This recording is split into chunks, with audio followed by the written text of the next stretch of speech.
menampilkan cerita legenda Prasasti Munjul dari Lebak, Banten. Selamat menyaksikan.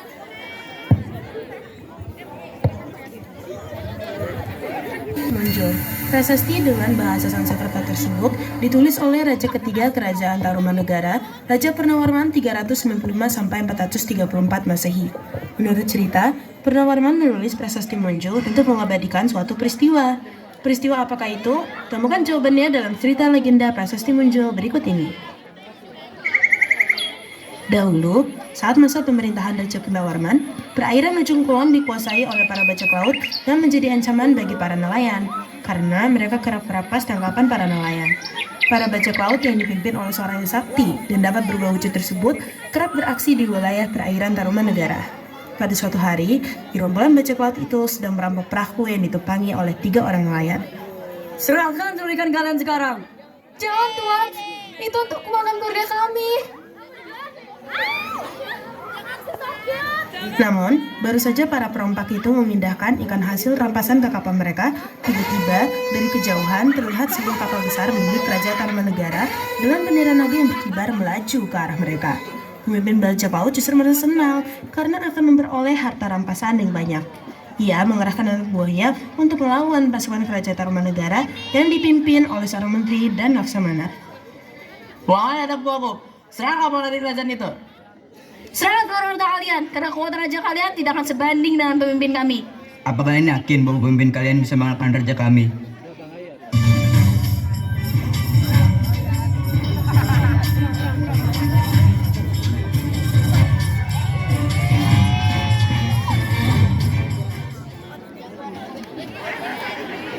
Para bajak laut memenangkan pertempuran yang telah menewaskan menteri, Laksamana, dan sejumlah awak. Mayat mereka pun dibuang ke tengah laut. Semua harta benda yang ada di kapal pun dikuras habis. Seminggu berselang, terlihat 2 nelayan sedang memancing di laut. Mereka adalah Wamana dan Bima Parakrama atau Bima. Secara tiba-tiba, Wamana melihat jasad yang terapung. Wamana, lihat, ada orang hanyut. Sepertinya mereka prajurit dari Kerajaan Tarumanegara. Ayo segera kita bantu.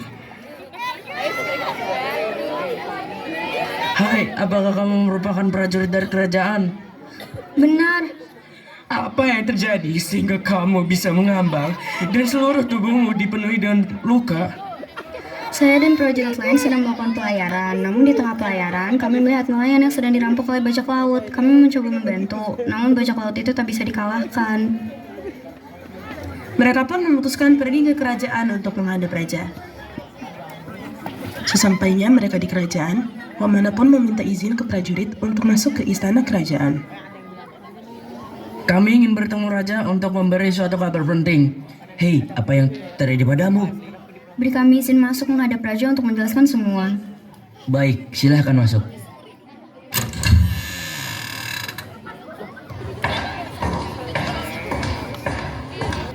Ada apa? Saya dan prajurit lain sedang melakukan pelayaran, namun di tengah pelayaran kami melihat nelayan yang sedang dirampok oleh bajak laut. Kami mencoba membantu, namun bajak laut itu tak bisa dikalahkan. Bajak laut itu harus segera dihentikan. Siapkan pasukan, kita akan menyusun strategi untuk menangkap pemimpin mereka. Setuju, segera tuanku. Kami siap untuk tugas ini. Tanpa mereka curigai, pemimpin bajak laut yang menyamar menjadi asisten raja hadir di tengah rapat tersebut dan membeberkan rencananya ke anak buahnya. Keesokan harinya, armada kerajaan beserta Wamana dan Bima memulai pelayarannya. Setelah beberapa malam, armada kerajaan tiba di perairan Ujung Kulon dan melihat 2 cahaya kecil di tengah kegelapan. Lihat cahaya itu, saya yakin itu adalah penerangan kapal bajak laut. Saya akan beritahu raja. Raja, kami menemukan bajak laut itu. Mari kita kepung. Armada kerajaan bergerak mengepung kapal bajak laut.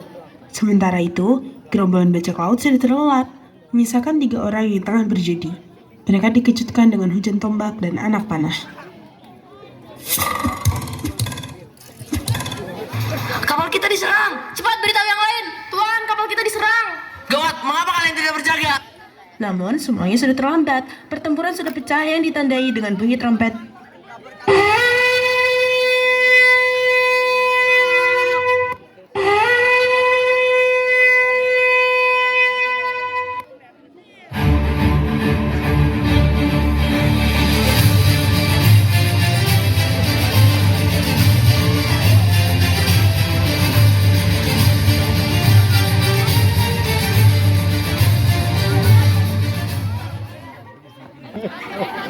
Para bajak laut telah berhasil ditaklukkan, beberapa orang tewas dan sisanya menjadi tawanan. Setelah suasana tenang, Wamana, Bima, dan beberapa prajurit terjun ke kapal bajak laut untuk menggeledah kapal mereka. Ketika Wamana hendak turun, ia menemukan prajurit berbau amis. Hei, siapa di sana? Sial, aku ketahuan. Aku harus pergi. Ketika sang prajurit menyadari kehadiran Wamana, ia melompat ke laut.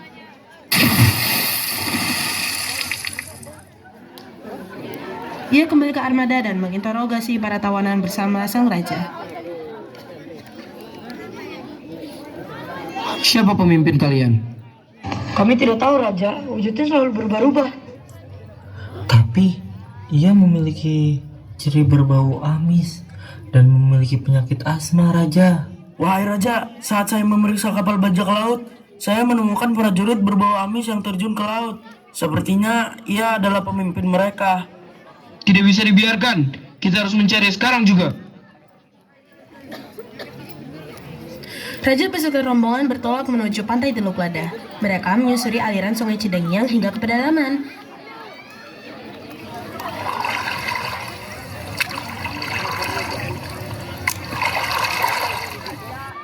Setiba di sebuah kampung di tepi sungai yang kini bernama Desa Lebak, mereka disambut dengan meriah oleh penghuni desa.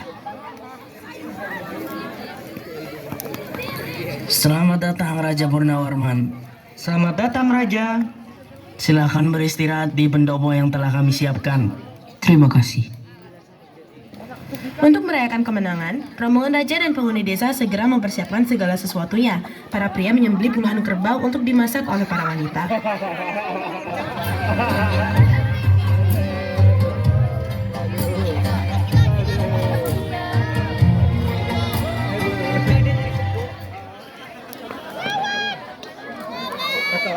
Saat tiba waktu makan siang, para wanita menyajikan makanan untuk Wamana dan Bima beserta pekerja lainnya. Saat para wanita sedang mengantar sajian untuk raja ke pendopo, tampak seorang gadis cantik membawa kendi di belakang mereka. Ketika gadis tersebut lewat di depan Wamana mencium bau amis yang persis dengan prajurit yang terjun ke laut. Kendi yang dibawa gadis itu pun ditendangnya hingga pecah. Ia segera mengejar sang gadis dan mendorongnya hingga terjatuh. Semua terheran-heran melihat sikap Wamana, termasuk Bima. Tenang sekarang. Wamana, apa yang kamu lakukan terhadap gadis itu? Hentikan leluconmu itu.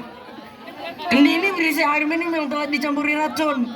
Gadis ini juga berbau amis. Gadis ini pasti pemimpin bajak laut yang sudah menyamar. Cepat ringkus dia. Ketika hendak diringkus, gadis itu berubah menjadi pria besar yang murka dan meronta-ronta. Secepat kilat Bima maju dan mencekik leher pria tersebut hingga ia terjatuh dengan meluai ke lantai. Prajurit, cepat ringkus dia. Dengan tewasnya pemimpin itu, maka kemenangan telah memihak kepada kerajaan Tarumanegara. Untuk mengabadikan peristiwa ini, Raja Purnawarman menulis prasasti di tepi sungai Cidengyang menggunakan aksara Palawa dan bahasa Sanskerta. Bunyi prasasti itu antara lain seperti berikut. Vikrantayang Panipateh, Prabu Satya Parakrama, Narendra Vajabutena Krimata, Purna Farmana. Yang artinya, ini tanda penguasa dunia yang perkasa, Prabu yang setia serta penuh kepahlawanan, yang menjadi panji segala raja yang termasyhur Purnawarman. Demikian cerita legenda prasasti muncul dari Banten. Pesan moral yang dapat dipetik dari cerita di atas adalah bahwa yang berlaku jahat akan mendapat perlakuan yang jahat.